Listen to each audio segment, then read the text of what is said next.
ગામડાનો ધબકાર ચેનલના સૌ ખેડૂત મિત્રોને જય માતાજી. મિત્રો, આજે 2 ઓક્ટોબર.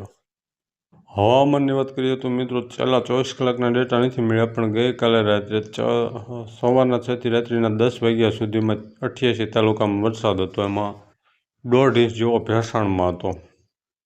ત્યાર પછી પશ્ચિમ સૌરાષ્ટ્ર અને દક્ષિણ સૌરાષ્ટ્ર દરિયાઈ પટ્ટીમાં હતો.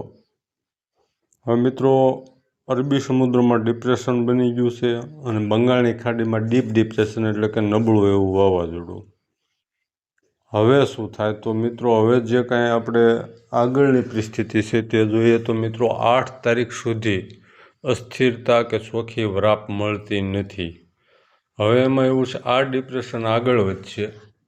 હજી આજે એમને ઘુમરો કાંઠા આજુબાજુ મારશે એટલે પશ્ચિમ સૌરાષ્ટ્ર અને કચ્છમાં ક્યાંક એકલ દોકલમાં ભારે અને હળવા મધ્યમ ચાલુ રહે. બાકીના સૌરાષ્ટ્રમાં પણ ઘુમરી વાદળો આવે એટલે ચાલુ રહે. દક્ષિણ ગુજરાતમાં રહે. આ સિસ્ટમ જે અરબી સમુદ્ર વાળે રહી તે મધ્ય અરબી સમુદ્રે પહોંચે 4 તારીખે. 4 તારીખે વીડી પછી લેન્ડિંગ થાય ઉત્તર ભારતમાં.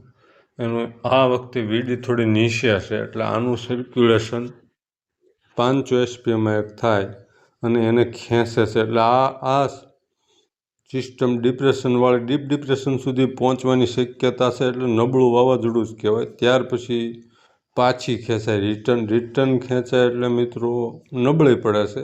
લો પ્રેશર રૂપે ફરી 6 તારીખે ફરી લેન્ડફોલ થાય પશ્ચિમ સૌરાષ્ટ્રમાં. એટલે ફરી પાછી ઉત્તર ગુજરાત સુધી પહોંચે. નબળું એવું વીક લો પ્રેશર એટલે ફરી પાછી 6, 7, 8માં ગતિવિધિ વધે સૌરાષ્ટ્ર કચ્છમાં. અને જે ડીપ ડિપ્રેશન અત્યારે બંગાળની ખાડીમાં છે તે અત્યારે ઓરિસ્સાના કિનારે પહોંચ્યું છે, આંધ્રપ્રદેશના. આ ઓરિસ્સામાં આજે 8 ઇંચ સુધીના વરસાદની શક્યતા કહેવાય. તે નબળું વાવાઝોડું જ કહેવાય. 65 કિલોમીટરની સ્પીડ IMDએ કહ્યું છે. હવે તે આગળ વધશે પણ ઉત્તર પશ્ચિમ ઉત્તરમાં વધશે એટલે ઉત્તર ભારતમાં એનો લાભ મળશે. એટલે કે પશ્ચિમ પૂર્વ મધ્યપ્રદેશ સુધી, ઓરિસ્સા, ઝારખંડ, બિહાર, ઉત્તર પ્રદેશ અને નેપાળ સુધી એનો લાભ મળશે અને તે નબળું પડી જશે.